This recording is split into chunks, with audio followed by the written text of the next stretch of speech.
Hi guys, welcome back with me again in this channel. On today's tutorial, I'm going to show you how you can use the green screen effects on Instagram. So if you want to create a video with the green screen effects on it here, for example, I'm going to create an Instagram story. So let's open the Instagram story camera. Here you can just find the effects. So just swipe on this effects on a camera until you find this search button or browse effects button.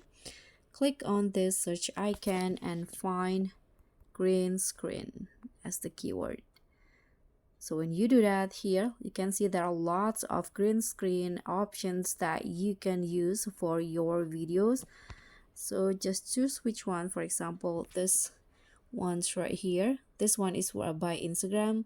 So in here you can just change the background.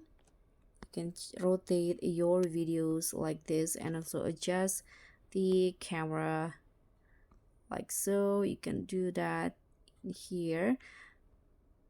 If you want to show your face, you can just flip the camera. Here you can click on this change background option to see other backgrounds available on Instagram. For example, this one's right here in a kitchen or on a plane, or this one inside the mall. So just choose the background that you want, and to start recording you can just click on this buttons. So that's all for me. Thank you so much for watching. Don't forget to like, comment, and subscribe. Also click on the thanks. Bye.